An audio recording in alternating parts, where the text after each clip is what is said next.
This is an Audiomint original.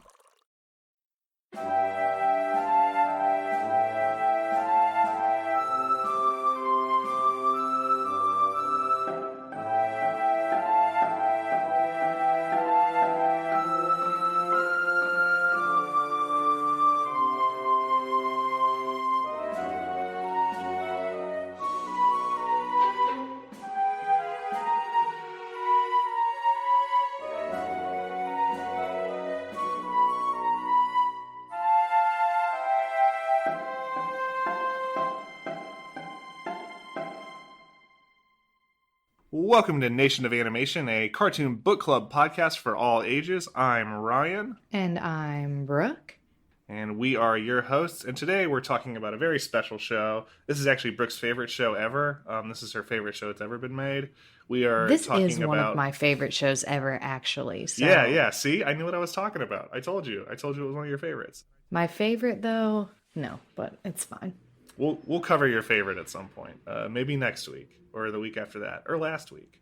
Anyway, the show we're talking about today is As Told by Ginger, classic of the early aughts on Nickelodeon. Someone once told me the grass is much greener on the other side. Now listen, before we get into the show itself, we need to have a quick referendum on how very, very good this theme song is. It's incredible. Well, it's Macy Gray, which you can't really go wrong. That's true. With. But she really gave it her all on this one. Who did Macy Gray write this, or did Emily Kapnek write this? The creator? No, Emily Kapnek wrote it. And if you'll notice, like in the pilot, it's Ginger singing it. Oh, that's right. And then like the next episode, it's Cree Summer, who voices Miranda, singing it. And then eventually they finally get Macy Gray. And that's when things really come together. That's when the show really lifts off. This is an all-timer great opening theme song. Go ahead and pause the cast, go listen to it, enjoy yourself, and then come back and we'll keep talking about the show. And you'll feel so much better when you come back just after you listen to it. Welcome back. Great song, huh? Okay, so, Brooke, would you like to tell us a little bit more about As Told by Ginger? I would love to, after my research dive into As Told by Ginger this week. So As Told by Ginger, it began airing in 2000. So it's a little older, it's about 20 years old now. Created by Emily Kapnek, produced by Klasky Supo. Emily Kapnek went on to create the shows Suburgatory and Splitting Up Together. Splitting Up Together is kind of recent. It had Jenna Fisher from The Office in it. So there you go. She was also a consulting producer for Parks and Rec. She wrote the episode Ron and Tammy Part 2. That's the one with Patricia Clarkson's Tammy? I believe so. Good stuff. I feel bad. I should have looked up the plot synopsis for Parks and Rec as well. That's okay. Parks and Rec is live action, so it's no good here. There you go. That will be our excuse. We don't care about real people. Klasky Supo is famous for producing shows like Rugrats and Wild Thornberrys and Real Monsters. So they're really in the biz, We'll be coming back to them, I'm sure, in future episodes. I've never actually seen Real Monsters, so if we do that one, I'll have to watch it all, binge it. I was not allowed to watch it because of the fact it contained monsters. Sure. So I will also be coming into that one kind of cold. Yeah, they'll be sneaking into your house and turning you away from the Lord, of course. Mm-hmm. Yeah, no, if you see something, you instantly love it, of course, as all children know. So that's why everyone who's ever seen a crime happen loves doing crime. Exactly. Anyway, it began airing in 2000. It only ran for 3 seasons. The last episodes didn't air until 2016, though. What a mess. It is, and I can't really, How did they mess this up so badly? I was trying to look things up, and I couldn't super find, reasons behind it. But Fair to Cloudy, which is the 10th episode of Season 3, was the last one to premiere on Nickelodeon. So that premiered in July of 2004. Then there were 2 more episodes, 10 Chairs and Stuff Will Kill Ya. Those premiered on Nicktoons in 2004-2006. And the rest of the episodes did not air until 2016 on Nick Splat, which is also known as Nick Rewind. They play old cartoons on there, My Life as a Teenage Robot or Danny Phantom or things like that. It's a special channel you have to buy extra. So Now hold on. The fact that there's a separate channel for old cartoons. When I was younger, there was a channel called Boomerang that played Tom and Jerry and Looney Tunes. And I was like, yeah, these are old cartoons. But now that the old cartoons are Danny Phantom and My Life as a Teenage Robot, that's not old. That's Oh no. Oh, That's an no. unfortunate sign of time passing. Anyway, we don't need to dwell on that. Yeah, so there's aired on Nick Rewind in 2016. Then there are 2 episodes that never aired. So that's Battle of the Bands and The Wedding Frame. The Wedding Frame is actually the finale. It's like a 3-episode movie. You had to buy those on DVD or VHS. And you can still get them now. Like if you go look on eBay, you can get a used VHS of The Wedding Frame for like $4. There's something about the show that feels very VHS. I also think like the site we used to watch this show feels like it was ripping straight from VHS or from like network airings and like recording them. There was a lot of the sort of like weird tinny sound of like rewinding or of the tape in the VHS winding up to how this show sounds. This is a very of its time program, I think, and it really does sort of feel like a period piece. And the Nickelodeon VHS tapes were orange. Yeah. So they were cool. Mm-hmm. That's brand power. You can't really do that with discs, with DVDs. And also, now that we don't really have physical media anymore, it's even less so. It's a real shame. It's a lost art. But I'll always remember the orange VHS tapes. Mm-hmm. So, you know, we talked about Emily Kapnek wrote the theme song. She also did like all the other original music in the show because she's a songwriter. One of the episodes that I'm talking about today features some original music, so we'll talk about that. But if you're looking for a synopsis of the show, it's pretty simple. It follows Ginger Foutley. She's a 7th grader at the start of the series. She lives in a town called Sheltered Shrubs and attends Lucky Junior High. She has a mom, Lois, who's a nurse. Her brother, Carl, who's a little weirdo. Her father, her parents are divorced, so her father's sort of like, I don't know. I think the show does call him a deadbeat dad at one point. Is that the language it uses? Yeah, that's not taking the words from my mouth. Like, I think Lois says something like that. But I agree. And then Ginger has best friends, Dodie, Macy, and Darren. And then her frenemy, Courtney Grippling. And then her true enemy, Miranda Kilgallen. Asterisk. Listen, you can say your piece later. We'll be talking a bit more about Courtney Grippling. We're dog-earing the page on Courtney Grippling. We'll be back. Anyway, continue. I thought this was cool. So they got 3 Emmy nominations for Outstanding Animated Program. And this is like the hardest category to win because like The Simpsons was in this category and Futurama and King of the Hill and South Park. So you've got As Told by Ginger, the little Nickelodeon show that could, about the struggles of being a preteen girl going against The Simpsons. Hey, this is real quick. This really sort of puts a bee in my bonnet, like in a negative way. Because the whole reason we're doing this show is because animation as like an art form doesn't get the respect it deserves in like major pop culture. It's viewed as a thing for kids, like kiddie entertainment. But then they only give the awards to like the few adult animation shows like Simpsons and King of the Hill and Family Guy and whatever and South Park. And it's like, okay, if it's just for kids, then like give awards to the shows that are for kids. But if you admit that adults can enjoy it too, then quit stigmatizing it. Anyway, As Told by Ginger deserved better. Most animation deserves better. And it stinks that like old middle-aged guy animation shows like South Park are the ones that get all the praise. Anyway, enough of that soapbox, but I'm mad about that. This show should have won an Emmy. Thank you. I'll help you down from your soapbox. Yeah, no, I agree. I think it's a great show. And now it's like very well known for talking about quote unquote real issues, like because they talk about her parents' divorce. There's several deaths that happen in the show. Some really wild deaths in the show. It also, like, Ginger develops a caffeine addiction in one episode, which was pretty wild. And it also talks about like puberty and everything that comes along with that. Another cool thing is that, first of all, the characters age in the show. That's not always the case with animation. I mean, you're looking at things like The Simpsons. The kids have been kids for, what, 30 years? Yeah, for forever.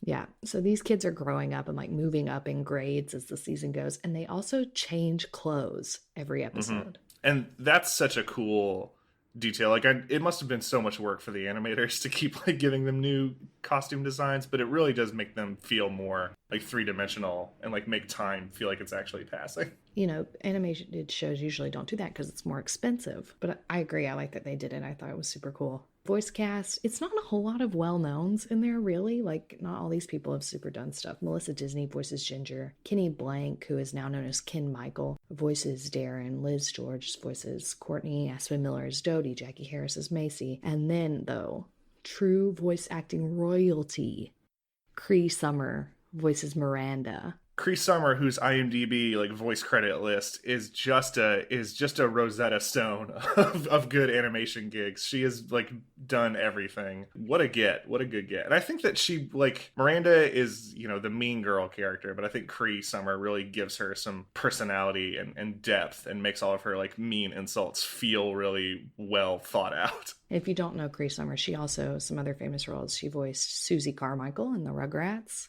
Number 5 from Kids Next Door. Yeah, codenamed Kids Next Door. So that's super cool. So we've already started talking a little bit about this, but, you know, things that I love about it. I just thought it was so interesting to see these girls, and like guys too, going through their real lived middle school experience. Mm-hmm. I was a little younger when I started watching it than like these kids were. So they felt so old to me being in junior high and high school. And now like rewatching it, obviously I'm like, oh, they're just little babies. I was not allowed to watch this when it was originally airing. I was not allowed to watch this growing up because the first episode, not the pilot, but the first episode that aired involves Ginger trying to steal a sign. And of course, the show frames this as bad. Don't steal. Ginger gets like has a criminal record they reference a couple times during the show because of this. But my parents were watching too, and when they were like, "This show is talking about stealing. We can't expose our child to this," and I was not allowed to finish the first episode because it involved mention of criminal acts. So I was not allowed to watch it as told by Ginger. So getting to come back and watch it for this now, I was like, man, I really missed out. This show is incredible. Anyway, what's cool about this show, I mean, 1,000 things. Like you were saying, Brooke, I think the way the show deals with like female adolescence and coming of age is really, really sharp and well written and well executed. Obviously, it hits different for me because I'm not a girl, so I didn't have these experiences, but it's still, you know, it's handling them in a really neat way. I think the fact that this show is animated is kind of funny because this show, like the characters are really grounded and these situations are really realistic. There's not a ton of like animated shenanigans. There's not a ton of loopy, zany events going on. And for the most part, these characters are acting like, you know, fully realized like regular human live action characters could. And it reminds me sort of King of the Hill, which also is like an animated show with pretty grounded stakes most of the time. You know, this show could almost be realized as a live action thing and still have the same sort of like energy and tone. I don't think that's actually true. I think, you know, these characters have really unique designs and their sort of like faces and character shapes let them feel like realer than real and like exaggerated pictures of youth. But it is like a really cool sort of, not lower stakes because the stakes are really high, but more realistic or more, ground level view of life in Ginger's world that doesn't give into crazy animated zaniness. You get some of that with Carl. Like Carl, you know, will look into a big like bottle and like his face gets distorted, or Carl will have shenanigans involving a cartoon monkey or like someone who has psychic powers or whatever, and that's kind of silly. But for Ginger's side of things, this is a pretty grounded show. No, I agree. And I was trying to think, why was this animated? And I know that if it was live action, I wouldn't have watched it. Like I wouldn't have liked it as much. I feel like a lot of the stories, they're very real, but they're also a little saccharine. And some things are so cringe. I'm thinking specifically about like the episode Dare I Darren, where Ginger's trying to like impress Darren. And she is the cringiest person I've ever seen in my whole life. Yeah. And seeing a real life teenager do this would probably be unbearable. Yeah, definitely. So I think, you know, in that way, animation is the perfect medium for it. And there also just was not, especially at the time, another animated show like this. So there was a really big market, I think, for it. And also, if it was live action, we couldn't have had Cree Summer do voice acting. So that would have been a huge loss. There you go. Let's talk a little bit about the animation style, because Ryan, I know you have some issues with the animation style. Here's the thing. I think the style is really cool. I think like the way characters move through space and their exaggerated features, especially in the full series. In the pilot, the style is a lot rougher and the characters are more exaggerated and they look kind of like the real monsters. Guess that's the Klasky Supo style of sort of out of proportion character proportions. But in the most of the show, I think the characters look like recognizable archetypes. Like Miranda and Courtney are like a lot sharper and sort of like drawn thinner because they're like the rich, pampered kids. And like Dodie and Macy have like more unique shapes because they're more prominent characters. There's one character design in particular that I'm just like, I do not care for this. And I know that this is entirely personal. This is Carl, Ginger's brother, I think Carl is a little nightmare of a character. I think his design is just, his gremlinish aura mocks me. And I have a list on my phone of things Carl from As Told by Ginger looks like. And I will now read it.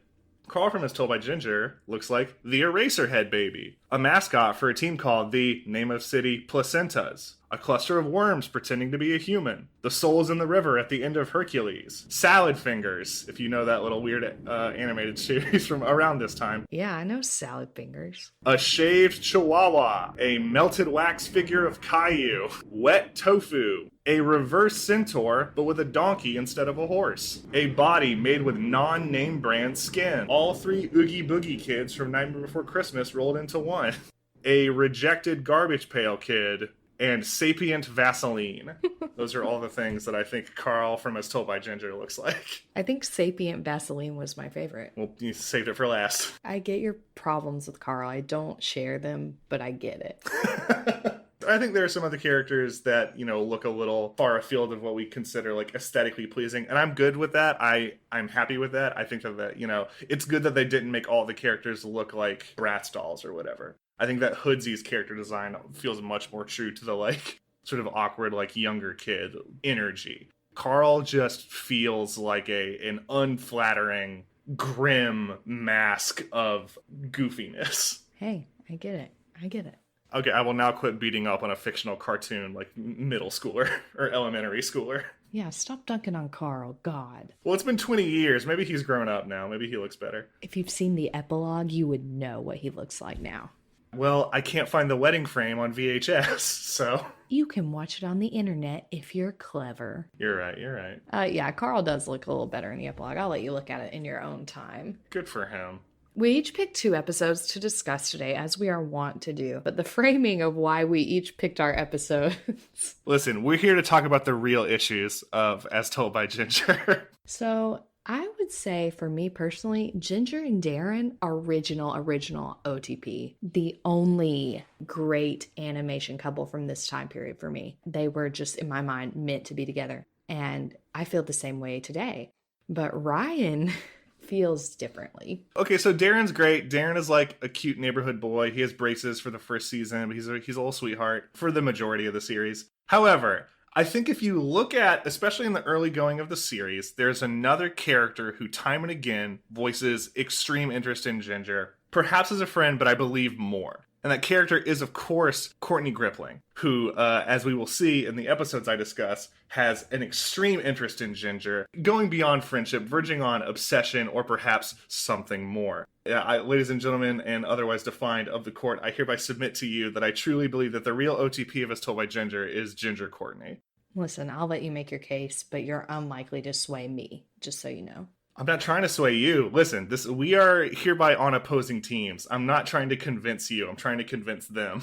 Okay. Well, who would like to present their arguments first? You should probably go first, because I think yours are more vanilla. Yours are more mainstream. Oh, okay, sure. That's fine. I don't care. That's fine. All right, so the first episode I chose to discuss, it's not necessarily my favorite episode. I don't really know what my favorite was, but I picked... Is it not Little Seal Girl? Oh my gosh, it is Little Seal Girl. Okay. Yeah, we're not talking about that episode because there's no shipping. Just a little sidetrack here. I'm so sorry. Do not apologize. So there's this episode called Come Back Little Seal Girl, and I didn't pick it because it's not like a huge Darren Ginger episode, but the girls are in a talent show and Dodie and Ginger like drop out and Macy does it alone, and she sings this song. Oh my gosh, it's like the best song ever. It's so sad and just like, it's so good. I'll sing a little. It's like a theme song of their favorite like cartoon about like a lovesick seal. So she's dressed as a seal. I'm like about to cry thinking about it. That's how much I love this song. Some may say that I'm not real, 'cause I'm half girl and I'm half seal.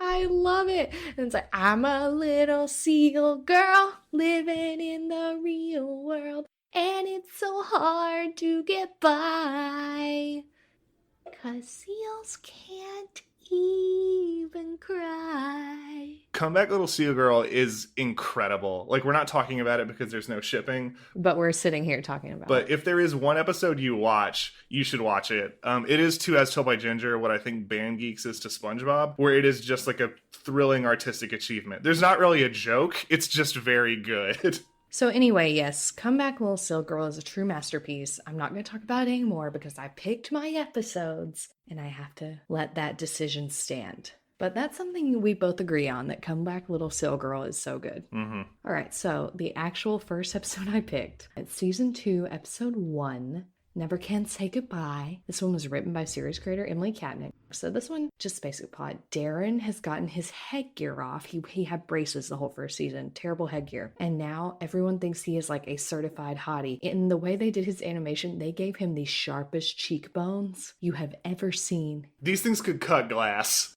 He has knives for a face. It's very good. And I mean, he's a middle school kid. I don't think he's a hottie, but in the context of the show, like, he's a hottie. And then Ginger starts to realize, oh, she may like him as more than a friend. This also sort of happened in Darren season 1, but whatever. But he starts dating Miranda. Ginger's sworn enemy. Now, to be fair, in the previous episode, the season finale of season 1, Miranda and Darren were both at military camp together, so they became friends. So it's not like so far out of left field or whatever. They have a great escape together, which is pretty good. But both Miranda and Darren realize that being in a relationship is cutting into their time with the people they really love, like Miranda with Courtney and Darren with Ginger. So at the end, they break up, and that's about it. Ginger doesn't get with Darren in this episode. It's such a slow burn, because you really know it's going to happen from even season 1, and it does not happen until the end of season 2, I believe, or even the beginning of season 3, in another like TV movie kind of thing. So it's setting us up for the slowest burn in animation. Oh my gosh. I mean, I'm sure it's not actually, but to me it was, especially as a kid. As Told by Ginger does love some long-term storytelling. This is a patient show. This is a show that has lots of continuity and really cares about setting things up ahead of time. Yeah, it's not a show necessarily where you can just pick an episode and watch it and know exactly what's going on, because there's always things that have happened before that you need to know. My real submission, though, for the shipping war that we're having right now, at the very beginning of the episode, Darren has just gotten his braces off, and he goes and he climbs up Ginger's little like awning or whatever, trellis, and he sits in her window, and she's like writing in her diary or something like that, and she's not looking at him, and he's like saying all these things to try to get her to look at him, to see that he has his braces off. And it's just so sweet, like one of the sweetest scenes in the series. I'm counting when they even get together. Like, this is just like, oh, I loved it. I loved it as a kid. I loved it a week ago when I watched it. It is a very sweet set of moments for them. I think this is, earlier you mentioned like some of the beats are kind of saccharine. I think this is not that. I think they play this exactly right. I agree. As opposed to this pairing as I am, I do think the framing of Darren coming through her window and Ginger looking up and seeing him without braces for the first time is a real like heart tugger of a moment. So that's my real entry for my first episode. It's a good episode. It's a good season opener because something big happens, something we've been waiting for, with Darren both getting his braces off and Ginger more acknowledging her feelings for him. And it also features Miranda heavily, and I love Miranda. Mm-hmm. Like, one of the best characters. Truly, like, she is like the blueprint for like someone like Santana Lopez from Glee. Mm-hmm. I just think she's wonderful. Miranda should be in the Library of Congress for being culturally significant to American entertainment. Truly, like, if you told me that Ryan Murphy was an As Told by Ginger stan, I would believe it. And if he wasn't, he should have been, because maybe it would have taught him how to do long-term storytelling better. Ooh, burn on Ryan Murphy. Got him. Listen, if this show had beef with Ryan Murphy, that would be the best thing that could happen to us. Like, are you kidding me? That would be the best for this show. We're just going to pick a celebrity and make them really mad, and then we are going to blow up. We're going to ride that heat to the top. Please don't tell on us, listeners. Yeah, don't tell on us. So that is Never Can Say Goodbye. It's a pretty simple plot. Not a whole lot's happening in that one, but it's just so sweet. One thing that I hate in this episode, though, Miranda makes Darren call her Shmoo, and I cringe so hard every time. And I know, that's intentional. They want you to, but I fall right for it and just... Ugh. Yeah, it's not good. That part's rough. They also, this is not about him calling her Shmoo, But they go to the cheese plate factory in this episode, which I thought was a very funny joke and very funny. And like all the restaurant is like designed like big wheels of cheese. It's just very silly. Do you remember what Carl is doing in this episode? I don't remember. Carl? Yes, this is the one where Carl is hired to find that one kid's monkey that has like gone missing. Oh, Mr. Licorice. Brandon Higsby, Carl's classmate, has a monkey named Mr. Licorice, and he has escaped because he hates Brandon. Brandon is a recurring character. He is voiced by voice acting royalty Grey DeLisle, who also has like an enormous IMDb legacy. She's also Sam in Danny Phantom. Mm-hmm. And Vicky from Fairly Odd Parents, and Mandy from Grim Adventures of Billy and Mandy, and 1,000 other people. Another all-timer. I would have never really known that was her though, because Brandon Higsby's voice is so funny and just not like the other things she does. Yeah, that's called range, folks. Anyway, so that's the Carl subplot for that episode. It did not contribute to my shipping argument, so that's why I must have blocked it out. Yeah, of course. Fair enough. So that's my first submission. I'll go next because I want you to have a little more time living in Darren and Gingerland before we get to your next episode. Thank you for sparing me, really. So the episode I've chosen is season 1, episode 4, entitled Sleep on It. Courtney Grippling, who is like a rich kid who lives in a mansion with her mother and brother, and they are very stuffy and out of touch. Courtney hears about the concept of sleepovers because she hears Ginger, Dodie, and Macy planning one, and Courtney decides to have a sleepover for herself because it's a thing teenagers seem like they do, so she decides to do it. She invites Ginger to come over, and they have a sleepover, and Ginger has to sort of walk Courtney through what a sleepover is and how they actually work and how to have friends. There's a B plot here where Courtney's brother Blake, who is often like a foil to Carl, tries to also have a sleepover and invites Carl. Carl can't come because of a prank. He sends Hoodsey in to try and steal a petrified eyeball that Blake stole from him in an earlier episode. Lots of continuity here. Anyway, the reason that I actually bothered to bring this up is because part of Carl's plan is putting a spy cam on Hoodsey, which Dodie and Macy then use to watch Ginger while she's at the sleepover and like live vicariously through that and pretend to be invited to the sleepover too. So here's my thing about Courtney and Ginger. I think Courtney Grippling is a character kind of designed for me to hate because she's rich, and rich people, as we know, like don't have empathy because they don't have connections to people, so they don't really have feelings, and they're not good people kind of as a rule. Courtney, however, it's complicated. One, because she's fictional, so we're allowed to look, for other reasons. In real life, Courtney would probably be irredeemable, but in fiction, we can look for good stuff. 2, because she, in a many episodes, especially early in season 1, frequently is doing her best to figure out how to like live beyond her sheltered perspective. She, tries and often fails and is often sort of like comically inept at figuring out how regular people navigate the world because she hasn't had to. She has like a butler and lives in a mansion, but she has an earnest desire to figure out things that she doesn't quite understand. And a frequent way she does that is by putting attention on Ginger. In the second episode, which I almost picked, Courtney invites herself over to Ginger's house for dinner because she wants to meet her family.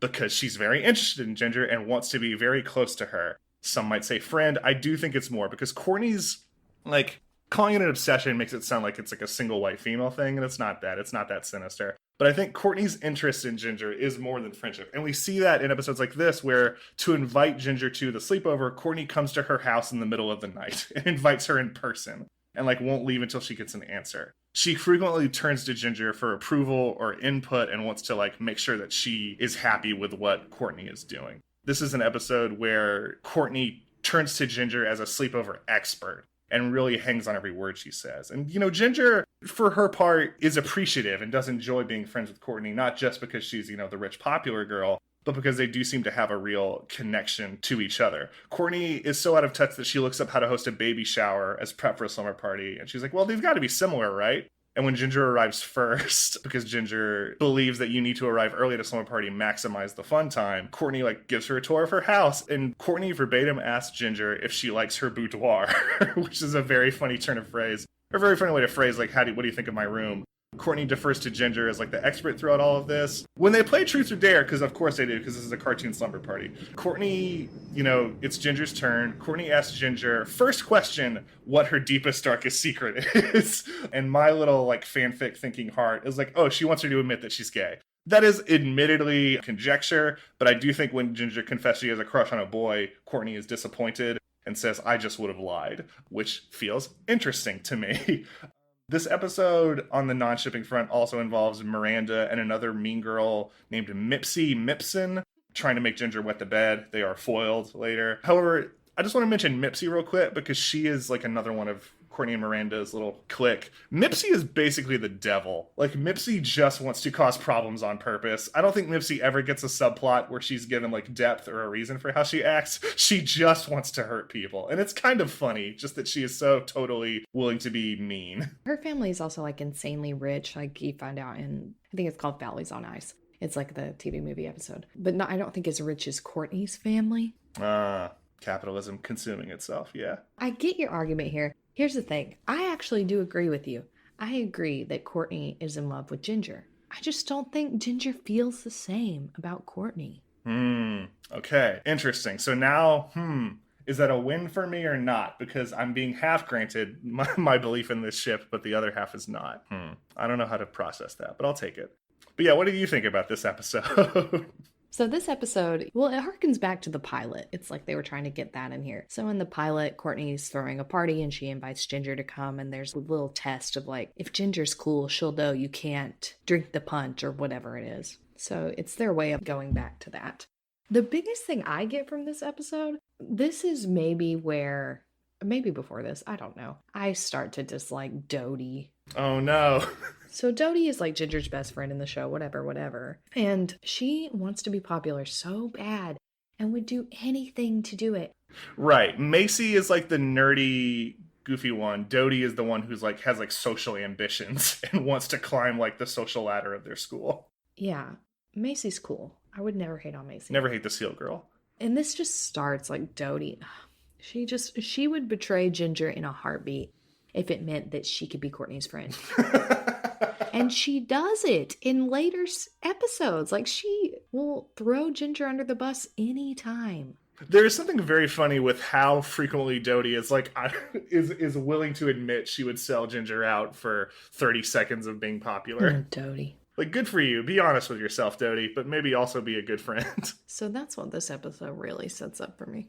You know who would be a better friend to her? Courtney, and also so much more. Anyway, this is my opening stance, my opening claim to Ginger Courtney being endgame.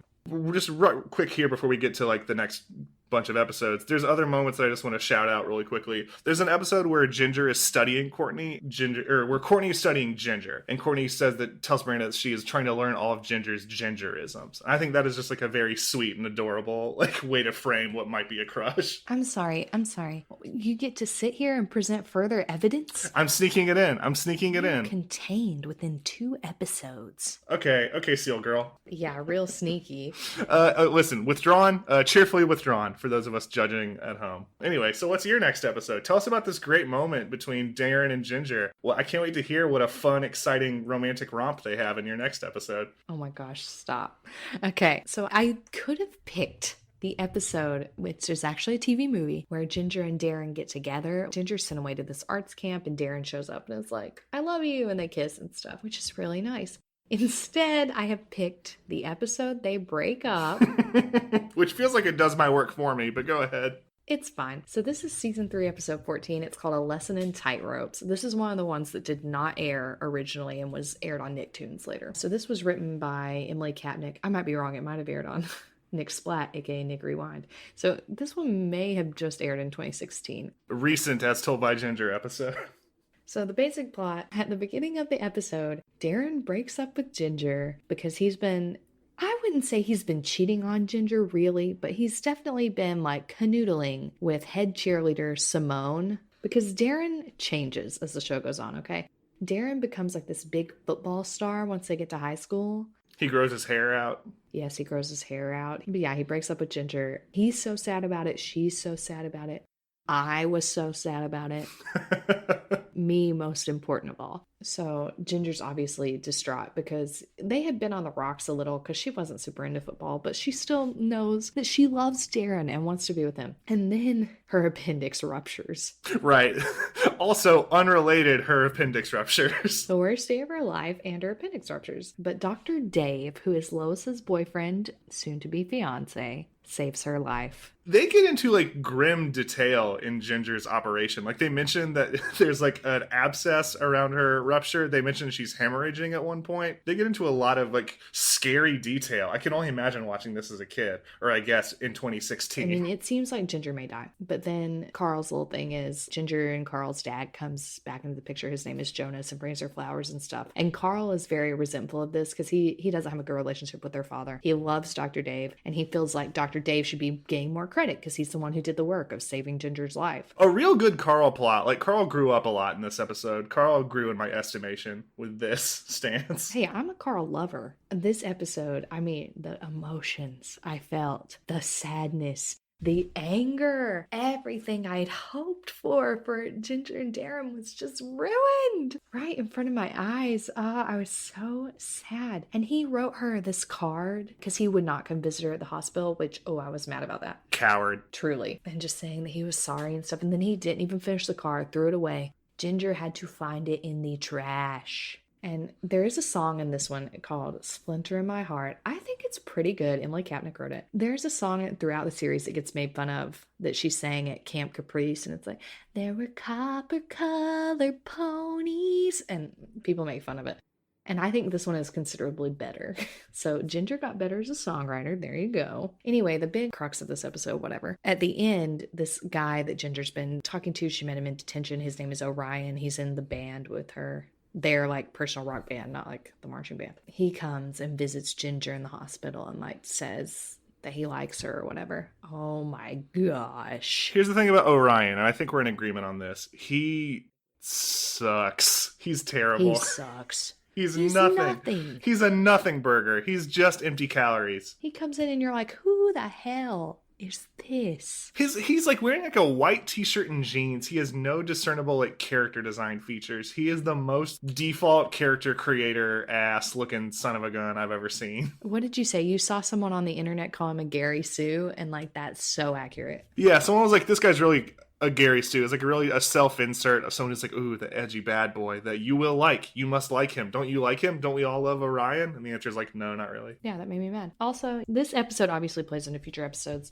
Ginger has to go back to school and everyone's like, you look terrible. Like you almost died. And then obviously the breakup with Darren that carries forward, and he has a lot of guilt about that. And then Ginger moving on with Orion. And spoiler alert, I know Ryan hasn't seen the wedding frame.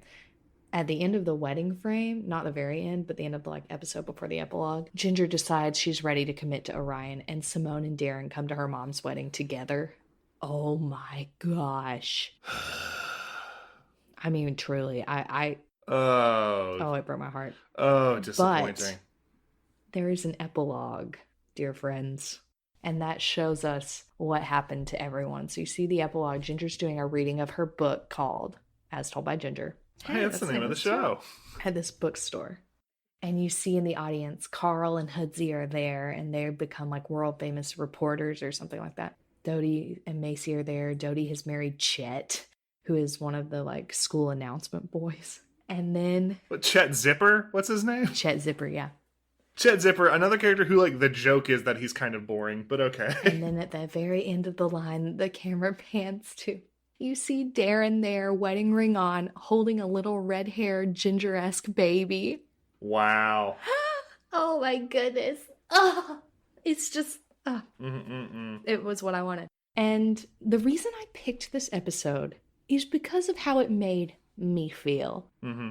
I was so upset and angry and just hurt by it. And that's how I knew this was real. This was the real deal. The pain of the breakup, let you know. So that's my submission. And the fact that Darren did cheat on her, or at least did, have fraternization with someone else, doesn't affect your belief that their love is true. No, it does not. Interesting. I think it's kind of a narrative cheat. This is not on you. This is on the creators of the show. To have her accept Orion, who's like, whatever. But then in the epilogue, without showing us how we got there, bring Darren back into our good graces. I don't think he earned that redemption personally, but that's just... Well, I will say that I think what happened there is they did not know originally that was going to be the last episode, so they had to tie up some loose ends in there. Oh, well, maybe. Okay, I'll give you that. So there you go. Don't blame them too harshly. I won't. Yes, so this is my submission. Take it for what it is. We will. It's also a pretty good episode. It is a good episode. I think that song is a real, like, of the era, really peak, like early 2000s, like angry, angsty rock.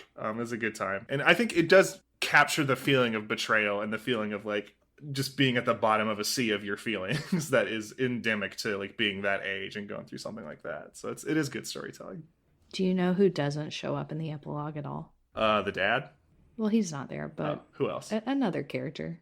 Oh, Courtney, because she couldn't possibly face this. Yeah, because she's, living her own best gay life with someone who appreciates her, unlike Ginger, apparently. Anyway, speaking of Courtney and other people, my next episode choice, this is season 2, episode 18, No Hope for Courtney, in which Ginger and her friends help this outcast girl named Hope Rogers, who's sort of nerdy and awkward. They help her like become the popular girl and like dress more socially acceptably and act in a way that's more friendly.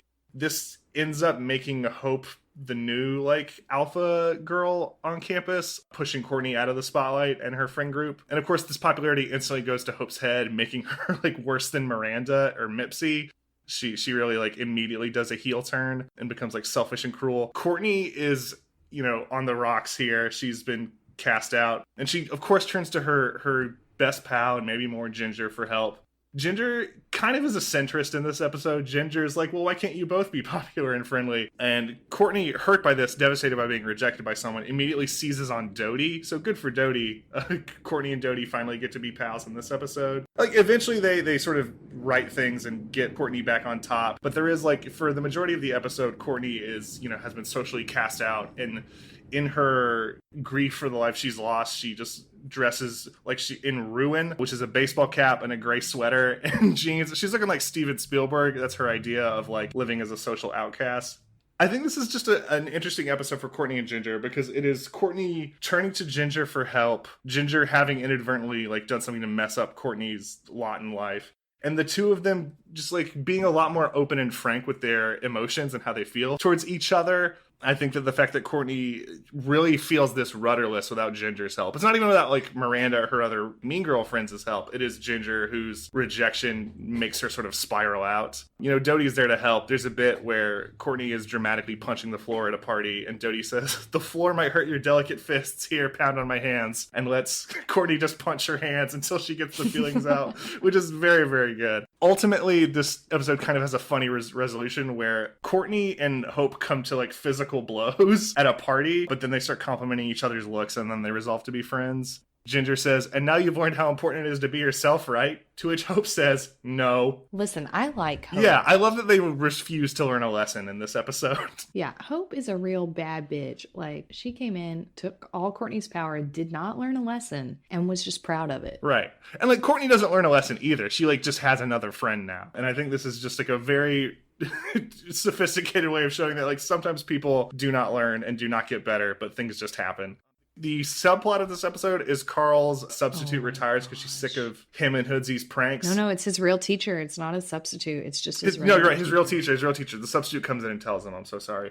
His real teacher, Mrs. Gordon, who's been like a frequent character on the show, she's had enough of Carl and Hoodsy. She retires. Carl tries to win her back. He does like this beautiful little song and dance number, like goes to, like they're throwing a party for her, like a retirement party, and he tries to woo her. Right. Her final words in this series are, "No one likes a kiss up, Carl." And then we find out the next day that she has died because the voice actor Kathleen Freeman did pass away. This episode is dedicated to Kathleen Freeman. But it's such just a real gut punch that Carl, like the person that he wanted to win back because he missed her, just dies. And this is the second time this has happened in the show, because in like one of the early episodes, Carl like meets an old woman named Maud and they like have a very earnest, sincere friendship, and then she dies. It's something like Carl has a real interest in older women, and also anyone Carl tells his true feelings to dies very shortly after, which is a weird thing to happen at least twice in a kid's show. But this was not the original plot of the episode, that Mrs. Gordon would die. That was written in after Kathleen Freeman passed away. I think the last shot of this episode is Carl crying. Yeah, it's not, and when we're talking about shipping, the Carl and Mrs. Gordon shippers took a real L in this episode. Truly, this is a sad episode for Carl and for the watcher. Yeah. So we both picked kind of gut punches for our second choices. Because listen, romance is tough. There's heartbreak. Ain't that the truth? But I mean, I'm willing to accept that in the epilogue, Courtney isn't there. That's sad. That's unfortunate. Also, apparently Courtney like sort of fades away or is less prominent in later episodes, which is a real shame. Feels like an act of cowardice. Yes, once they get to high school, Courtney sort of breaks off and does her own thing. That's unfortunate. But hey, that's life. You know, sometimes people grow apart and grow away. In my tireless research in preparation for this, I tried to find any like analysis or evidence extra that I could find about this relationship. And frequently people will say, I've found like a number of websites, people saying, well, in an interview, Emily Kapnek said she wanted Courtney to be gay, but Nickelodeon wouldn't let her. I can't find a primary source of the problem. I feel like this is just something that a lot of us want to be true. And we're sort of like the tail wagging the dog, trying to say that if like, well, if we say that she said it enough, she'll end up agreeing. There's no actual proof of this, but it is a lovely dream. Maybe Emily Kapnek will find our podcast and listen to it. Mm-hmm. And then she'll send us a lovely email that's like, Ryan, you were right. Courtney, hella gay. I'm like, thank you. That's all I needed. But if you wanted to come on the show, we'd love to do another As Told by Ginger episode or talk about any other show you want. What are you watching these days, Emily? Yeah, so those are our arguments in our shipping war. So those are our thoughts. You know, take them for what you will. Well, I rest my case. And make your own decision. Def watch the show, though, and make your own decision. Don't just go off of what we say. Mm-hmm. Review the documents, yeah. Yeah, so moving on, you know, we usually talk about the sketchy side of a TV series, so areas where it may be problematic or something didn't gel really for us. For this one, I honestly think it's a really progressive cartoon, both for its time and today. Like, I think it holds up better than other things do. Still, kind of, yeah. Yeah, there are a couple of things that I could, like, nitpick on, you know. Like, the character of Noelle, I have a lot of problems with this character. She's voiced by Emily Kapnek. She is Portuguese. Emily Kapnek's not. You know, like, it would be great if you got a Portuguese actor to do that. It's one of those things. Yeah, come on. I get it. It's 2000 and you're saving money and you're getting your creator in to voice somebody. I get it. But here's the thing. This isn't necessarily sketch so much as it is, what? Noelle, who becomes Carl's little weird girlfriend, has telekinetic powers. And they don't really explain it. She just does. It's this weird left turn into like a completely different cartoon where, yeah, characters are psychic or whatever. The whole show is pretty, you know, rooted in realism. Like there's one episode, a Halloween episode, where a ghost possesses Hoodsie, but... Family Matters had Halloween episodes where a haunted doll terrorize the family. So weird stuff can happen on Halloween. Sure. And then they bring Noelle in and she can legitimately move things with her mind. And there's no explanation of how she got this power, why she's able to do it. She just does it. She just got it. Yeah, it's the weirdest thing. So like I said, not sketch, but like, why? I think there are some, like, again, nothing major, and certainly, you know, nothing that could tarnish the show's wonderful legacy. I think this is like a really, this, again, like you said, the show holds up really well. But there are some moments where some discussion of some issues feel like very of their time. And I usually don't think that's a sufficient excuse because people can always like learn and actually adapt and educate themselves. But I think that's stuff like this that is like on the right track. I mean, there's like an episode, there's a Christmas episode where Ginger learns part of her family is Jewish. She like tries to reconcile like celebrating Hanukkah and Christmas and then also including like Kwanzaa. And it sort of bungles discussing some like religious and cultural differences. There's also like an episode where like Ginger's mother doesn't want her to shave her legs or insists she does have to shave her legs. No, Ginger, I bristle at this episode. Bristle. Yeah, there's an episode where like Lois won't let Ginger shave her legs and she gives the justification of like, once you start doing it, you can never stop. And I mean, I know that they're trying to show that's how moms were then, and I'm sure many moms were. Mm-hmm. But there is nothing that is done through the episode that contradicts that. Mm-hmm. And I'm like, you can stop whenever you want. Right. Just don't do it. Yeah, there's just stuff like that, like little moments of like looking at broader issues that sometimes the depiction is overall in the right direction, but just like would have been nice to have a little more nuance sometimes. Hardly sketchy, hardly going to besmirch anyone's opinion of this show. But yeah, As Told by Ginger, overall pretty spotless. So that's the sketchy side, a shorter sketchy side, not much to dig into there, but that's cool. All right, so for our next segment, we're going to continue our day in Shipper's Court. On these shipping wars, whatever we decide to call this conflict between us, and look at popular websites' archive of our own, also known as AO3, and fanfiction.net, and we're going to dive into some frequent fanfic pairings. So let's talk about the shipping department of As Told by Ginger. I will say, I mean, I went on these websites looking for some Ginger Darren fanfic because that's what I want. Mm-hmm. All I'm finding here is Courtney Ginger /fic. The will of the people. Yeah, so really that's a point in your favor, I guess. Yeah, there's surprisingly little fan fiction about As Told by Ginger. I get it because in the year of our Lord 2000, not even everyone had access to the internet. I mean, people still don't now, but more widespread. So maybe they were not just sitting at home on their word processor typing up their As Told by Ginger fanfic. I get it. A lot of Courtney Ginger. I wonder if there were like zines that we'll never see that are all offline, just like circulating As Told by Ginger zines full of rich, layered Ginger Darren fan fiction.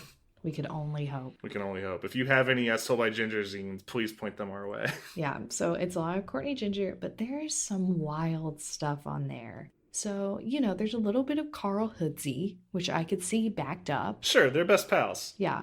Also some Brandon Higsby and Carl, or even Blake and Carl. That's that's odd couple liturgy. That's, opposites attract. That makes sense. Also, one of the Carl Blake ones is tagged Yowie. Is that how you say it? I wouldn't know. I think so. Yaoi, maybe Yaoi, which is a term for like. It means like boys love in anime stuff. Yeah, in like anime, yeah, Japanese male eroticism. Yes. But we're gonna have to put some content warnings on this episode, huh? So I love that Carl and Blake like reached that pinnacle of anime gay love. Mm-hmm. Good for them. Then you get to like Carl and Macy, and it's just like, why? That's curious. That's an interesting group to pair. We know that Hoodsey loves Macy because he took her to the formal dance as a secret admirer. Yeah. So how dare Carl really? He had to like wear a disguise for that, but he did it, yeah.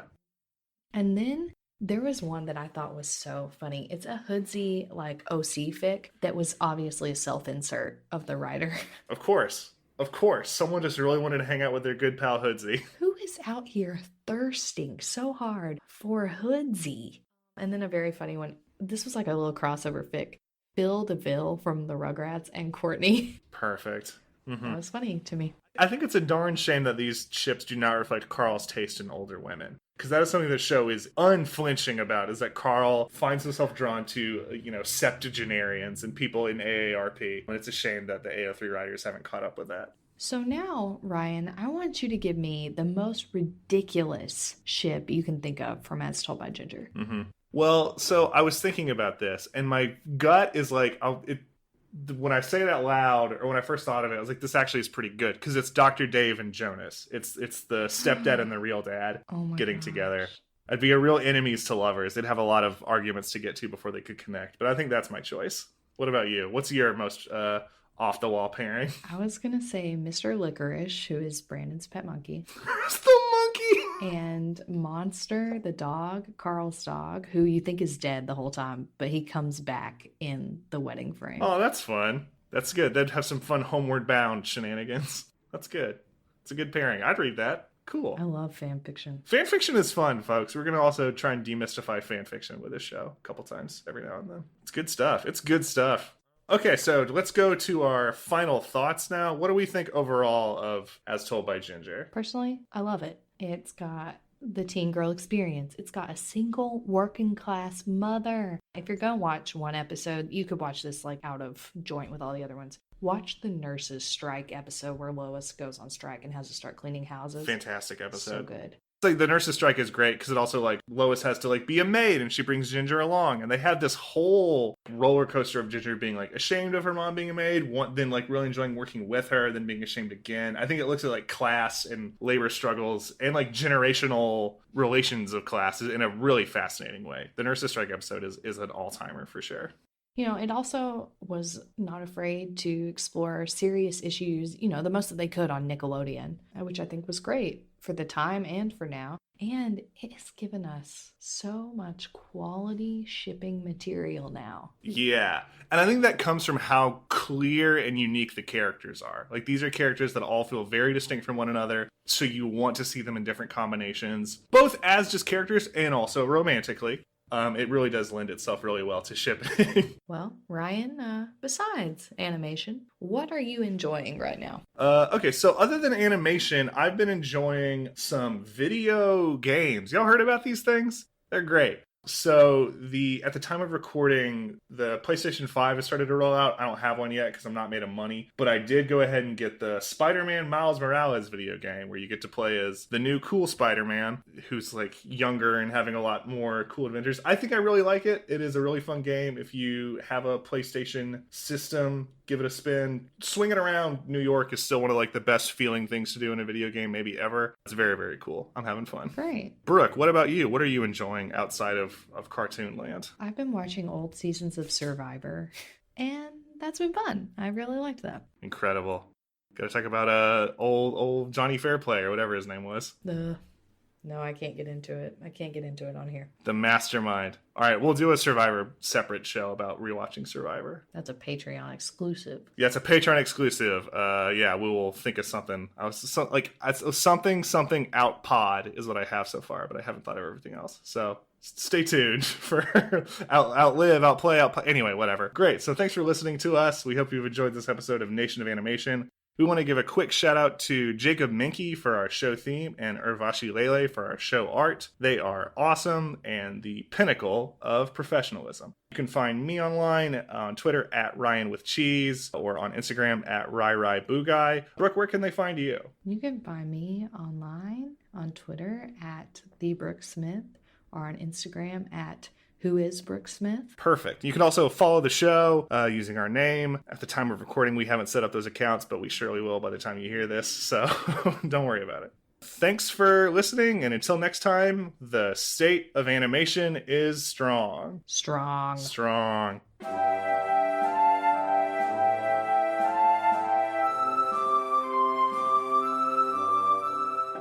Nation of Animation is hosted by Ryan Stevens and Brooke Aaron Smith and produced by Danny Mendoza. Our show art is by Urvashi Lele, and our theme music is by Jacob Menke. Be sure to follow us at Cartoon Book Club on Twitter and Instagram. Thanks for listening.